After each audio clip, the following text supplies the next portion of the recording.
നമസ്കാരം. വയനാട്ടിലെ മുണ്ടക്കയിൽ നടന്നത് മനുഷ്യനിർമ്മിത ദുരന്തമോ?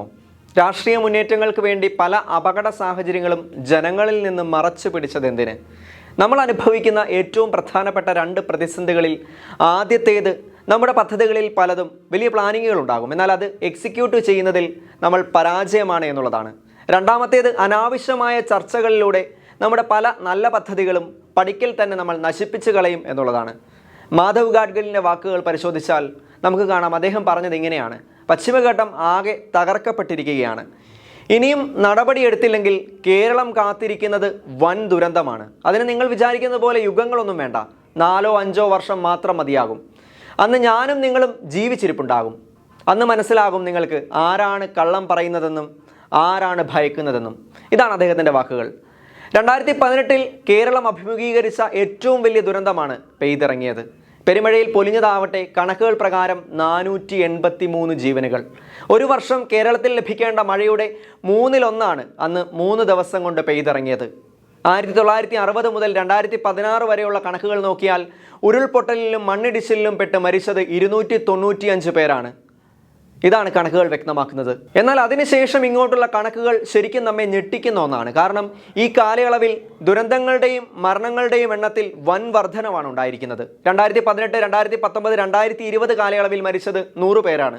അതിനുശേഷവും ഇതുവരെയും 50ഓളം ആളുകളാണ് മഴക്കെടുതിയിൽ വിവിധ ഇടങ്ങളിലായി മരിച്ചത്.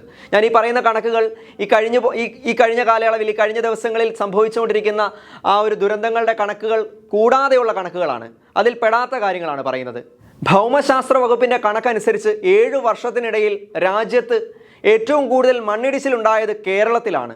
ചെറുതും വലുതുമായി കേരളത്തിലുണ്ടായത് 2239 മണ്ണിടിച്ചിലാണ്. ഇത് വളരെ ഞെട്ടിക്കുന്ന ഒരു കണക്കാണ്. കേരളത്തിലെ പരിസ്ഥിതി ദുർബല പ്രദേശങ്ങളിലെ കണക്കെടുത്താൽ അത് ശതമാന കണക്കാണെങ്കിൽ അത് 14.5% വരും. ആലപ്പുഴ ഒഴികെ ബാക്കി 13 ജില്ലകളിലും മണ്ണിടിച്ചിൽ സാധ്യതയുള്ള നിരവധി പ്രദേശങ്ങളുണ്ട്. അതുകൂടാതെ തന്നെ കേരള ദുരന്ത നിവാരണ അതോറിറ്റിയുടെ കണക്കുകൾ പ്രകാരം 1848 സ്ക്വയർ കിലോമീറ്റർ അതീവ പരിസ്ഥിതി ലോല പ്രദേശങ്ങളാണ്, മണ്ണിടിച്ചിൽ സാധ്യത കൂടിയ പ്രദേശങ്ങളാണ്. പശ്ചിമഘട്ട മലനിരകളും അഥവാ വെസ്റ്റേൺ ഗാട്ട്സും അമൂല്യ ജൈവസമ്പത്തും കൊണ്ട് അനുഗ്രഹീതമാണ് കേരളം. നമുക്കറിയാം, ഇടുക്കി, പാലക്കാട്, പത്തനംതിട്ട, മലപ്പുറം, വയനാട് ജില്ലകളിലാണ് ഉരുൾപൊട്ടൽ സാധ്യത ഏറെയുമുള്ളത്. മാധവ് ഗാഡ്ഗിൽ കമ്മിറ്റി റിപ്പോർട്ട് പ്രകാരം പറഞ്ഞിരിക്കുന്നത് ഇടുക്കി, വയനാട് ജില്ലകളിലെ വനഭൂമിയിൽ കൃഷി പാടില്ല എന്നാണ്. അനധികൃത നിർമ്മാണവും വനനശീകരണവും കാലാവസ്ഥാ വ്യതിയാനവും എല്ലാം പ്രകൃതി ദുരന്തങ്ങളുടെ വ്യാപ്തി കൂട്ടുന്നു. ഇത് പിന്നീട് ഉരുൾപൊട്ടലിനും മണ്ണിടിച്ചിലിനും കാരണമാകുന്നു. മഴയുടെ ഗതി മാറി മൺസൂൺ മുഴുവൻ പെയ്തിരുന്ന മഴ ഇപ്പോൾ ദിവസങ്ങൾ കൊണ്ട് പെയ്തു തീരുന്നു. നമുക്കറിയാം, പണ്ട് കാലങ്ങളിൽ ജൂണിൽ സ്കൂൾ തുറക്കുന്നതിന് മുന്നേ എത്തിക്കൊണ്ടിരുന്ന മൺസൂൺ ഇപ്പോൾ 2 ആഴ്ച വരെ വൈകിയും ചില കാലങ്ങളിൽ ക്രമം തെറ്റി നേരത്തെയും പെയ്യുന്നു. ആഗോളതാപനം മഴയുടെ കാലവർഷക്രമം പോലും തെറ്റിക്കുന്നു. ഇന്ത്യൻ മഹാസമുദ്രത്തിലും അറേബ്യൻ മഹാസമുദ്രത്തിലും അളവിൽ കൂടുതൽ ചൂട് കൂടുന്നതും മഴമേഘങ്ങൾ ഉണ്ടാകുവാനും അതുവഴി അളവിൽ കൂടുതൽ മഴ പ്രതിവർഷം കേരളത്തിൽ പെയ്ത് വലിയ നാശനഷ്ടങ്ങൾ ഉണ്ടാകുവാനും ഇടയാക്കുന്നു. നദികളിലെ ആഴക്കുറവും അശാസ്ത്രീയമായ റോഡ് നിർമ്മാണവും നദിയുടെ സ്വാഭാവിക ഒഴുക്കിനെ കാര്യമായി തന്നെ തടസ്സപ്പെടുത്തുന്നുമുണ്ട്. ദുർബല പ്രദേശങ്ങളിലെ പ്രകൃതിക്ക് ഇണങ്ങാത്ത രീതിയിലുള്ള പ്രവർത്തനങ്ങളും ദുരന്തങ്ങൾക്ക് കാരണമാകും. ഈ രീതിയിലുള്ള ധാരാളം നിർമ്മാണ പ്രവർത്തനങ്ങളും കേരളത്തിൽ ഇപ്പോഴും നടക്കുന്നുണ്ട് എന്നുള്ളതാണ് സത്യം.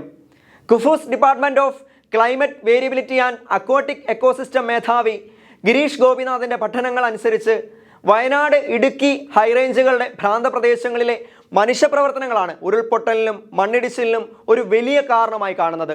എല്ലാ പഠനങ്ങളും സൂചിപ്പിക്കുന്നത് പോലെ ഭൂപ്രകൃതി, ഭൂമിയുടെ സ്വഭാവം, മണ്ണ്, സസ്യങ്ങൾ എന്നിവയിൽ ജലത്തിൻ്റെ സ്വാധീനം വർദ്ധിക്കുന്നതാണ് മണ്ണിടിച്ചിലിന് കാരണമാകുന്നത്. കേരളത്തിലെ പശ്ചിമഘട്ടത്തിലെ കട്ടിയുള്ള മണ്ണ് വർഷങ്ങളായുള്ള മനുഷ്യ ഇടപെടലുകളും മനുഷ്യൻ്റെ അശാസ്ത്രീയമായ നിർമ്മാണങ്ങളും കൊണ്ട് വളരെ മോശം അവസ്ഥയിലായിരിക്കുകയാണ്. അതും ഇത്തരത്തിലുള്ള പ്രകൃതി ദുരന്തങ്ങളെ വിളിച്ചു വരുത്തുന്നു. മാധവ് ഗാഡ്ഗിൽ റിപ്പോർട്ട് പ്രകാരം കേരളത്തിലെ മാത്രം പരിസ്ഥിതി ലോല മേഖലയായി കണക്കാക്കുന്നത് താഴെ പറയുന്ന പ്രദേശങ്ങളാണ്: Mandakol, Panathady, Paithalmala, Brahmagiri, Thirunelli, Wayanad, Banasura, Kuttiyadi, Nilambur, Meppadi, Silent Valley, New Amarambalam, Siruvani, Nelliyampathy, Peechi, Vazhani, Athirappilly, Vazhachal, Cardamom Hill, Periyar, Kulathupuzha, Agasthyamala, സംരക്ഷിത മേഖലയ്ക്ക് ചുറ്റിലുമുള്ള പ്രദേശം തുടങ്ങിയ പ്രദേശങ്ങളാണ്. മാധവ് ഗാഡ്ഗിൽ കമ്മിറ്റി റിപ്പോർട്ടും അനുബന്ധ പഠനങ്ങളും പറയുന്നത് ഇപ്പോൾ അടിക്കടി ഉണ്ടായിക്കൊണ്ടിരിക്കുന്ന എല്ലാ പ്രകൃതി ദുരന്തങ്ങളും കേരളത്തിൽ ഇപ്പോൾ അനുഭവിച്ചുകൊണ്ടിരിക്കുന്ന ഉരുൾപൊട്ടലും അതിൻ്റെ പരിണിത ഫലങ്ങളുമൊക്കെ മനുഷ്യനായിട്ട് വരുത്തി വെച്ചതാണ് എന്നാണ്. ഇവയെല്ലാം മനുഷ്യനിർമ്മിതമാണ് എന്നാണ്.